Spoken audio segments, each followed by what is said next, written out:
Assalamualaikum warahmatullahi wabarakatuh. Baik, terus menurut Sokrates, rutenya kebahagiaan itu seperti apa? Nah, ini rute ke belakang ya. Jadi orang bahagia itu, ya kenapa tadi bukan kesenangan, bukan kehormatan, di situ dijelaskan lagi. Karena banyak loh orang itu yang terpenuhi semua kebutuhan binatang ternaknya tadi, yo kaya, yo anaknya banyak, yo pokoknya hidupnya makmur lah, tapi tidak bahagia. Gelisah, kesepian. Banyak juga yang terhormat, status sosialnya tinggi, dihormati, tapi dia tidak tenang hidupnya, khawatir, was-was, tidak nyaman. Jadi pasti bukan dua itu. Rute yang cocok apa? Rute yang saya gambar itu. Bahagia itu terjadi ketika jiwa kita berada dalam kondisi terbaik. Itu yang disebut perfection of soul. Nah, untuk membuat jiwa kita berada dalam kondisi terbaik, kita perlu jadi orang baik. Perilaku kita harus perilaku yang bermoral. Untuk tahu perilaku moral yang pas untuk diri kita, kita perlu kebijaksanaan atau wisdom. Jadi ini konsep kebahagiaannya Sokrates.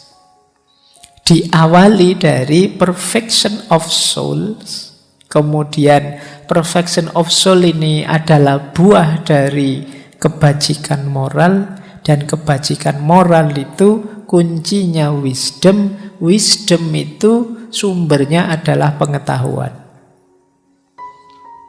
Maka orang yang tidak mau belajar, tidak mau nambah wawasan, sulit bahagia.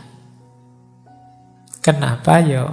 Karena dia tidak akan sampai pada wisdom. Nanti banyak keputusan yang meleset, tidak cocok, tidak sesuai, karena mungkin pengetahuannya kurang. Kalau keputusannya meleset, perbuatannya juga pasti tidak sesuai, tidak cocok. Kondisi jiwanya tidak optimal, makanya dia tidak bahagia. Jadi rumusnya kebahagiaan dari Sokrates itu ya kuncinya wisdom yang dimanifestasikan lewat perbuatan baik, yang itu nanti membuahkan perfection of soul. Jiwa kita yang jadi utama, optimal. Jadi kita itu, jiwa kita itu dayanya luar biasa. Untuk bisa optimal dia harus kita wujudkan melalui perbuatan-perbuatan baik yang sumbernya wisdom, yang wisdom sumbernya pengetahuan. Nanti boleh dicoba. Coba kamu cek dirimu sejauh mana pengetahuanmu berefek pada perbuatanmu, dan perbuatanmu membuat nyaman batinmu. Semakin tinggi pengetahuan, semakin puas rasa batinmu. Nah, ini bahagia yang lebih hakiki dibandingkan bahagia kesenangan-kesenangan sementara, kehormatan, pengakuan. Kalau kalian mengalami perfection of soul ini, yo komentar-komentarnya orang, kritiknya haters, itu tidak terlalu penting lagi. Kita sudah nyaman, puas dengan diri kita.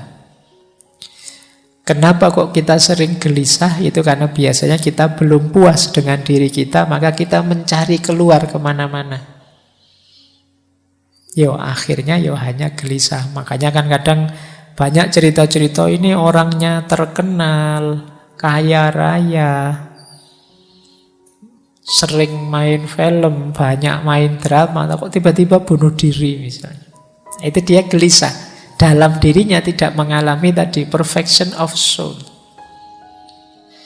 Nah, ini argumennya Sokrates ini mungkin menarik kalau teman-teman ditanya orang, kenapa sih kita harus berbuat baik? Jadi selama ini mungkin kita menganggap berbuat baik itu manfaat untuk orang lain. Amal soleh itu menguntungkan orang lain. Kalau pakai teorinya Sokrates ini enggak. Perbuatan baik kita itu menguntungkan kita sendiri. Karena disitulah terjadi perfection of soul. Kondisi jiwa kita jadi optimal. Akhirnya kita nyaman, kita tenang, tidak gelisah lagi. Itulah mengapa ada quotes yang mungkin agak berat dari Sokrates. Lebih baik menderita ketidakadilan daripada kita yang melakukannya. Ini memahami ini harus hati-hati. Jadi maksudnya bukan berarti kalau kita ditidakadili diam saja. Tapi seandainya harus milih, kita yang dizolimi orang ataukah kita yang menzolimi orang, ya pastinya jangan dua-duanya. Tapi kalau harus milih, pilihlah biarlah aku saja yang dizolimi, jangan aku yang zolim. Kenapa? Karena kalau aku yang zalim, itu sebenarnya yang rusak diriku sendiri. Kalau aku yang menyusahkan orang, itu kita tidak sadar sedang meruntuhkan tadi loh, jiwa kita sendiri, mengacaukan jiwa kita sendiri. Jadi ya memang jangan dua-duanya. Kalau dalam Islam itu kan unsur akhoka zoliman au madluman. Bantulah saudaramu baik dalam kondisi zalim atau mazlum. Karena dua-duanya ini kondisi tidak adil. Tapi seandainya harus milih, kalau versi quote-nya Sokrates ini kalau harus milih loh ya kalian harus milih, biarlah ndak apa-apa orang jahat padaku, asal jangan aku yang jahat padanya. Karena kalau aku yang jahat padanya, bukan urusan dia tersakiti, tapi urusan jiwaku ini loh yang rusak. Ada kotoran sekarang, ada kegelapan yang masuk dalam diriku. Makanya di beberapa kesempatan kan sering saya sampaikan, jangan sampai buruknya orang lain menjadi awal buruknya diri kita. Orang lain misuh-misuh, maki-maki pada kita, itu jangan jadikan ini terus, dia maki-maki saya ya Pak, saya harus balas maki-maki. Ya mungkin kamu puas karena sekarang skornya seri 1-1. Tapi ada ruginya. Ruginya apa? Dia mungkin jiwanya sudah keruh sejak tadi. Kamu yang awalnya jernih sekarang jadi ikut keruh. Kamu kalah sebenarnya. Seolah-olah 1-1 tapi itu 2-1. Kamu kegulan 2 kali. Kamu kegulan ketika dia maki-maki kamu dan kamu marah. Dan sekarang kamu ikut balas maki-maki dia. Itu gol kedua. Kalau dia sih memang awalnya sudah gelap, ya tetap gelap. Kamu yang awalnya terang sekarang jadi gelap. Kamu yang kalah. Maka kata Sokrates, lebih baik menderita ketidakadilan daripada melakukannya. Ya kalau mungkin memang jangan ada saling tidak adil. Tapi kalau harus milih, ya tidak apa-apalah.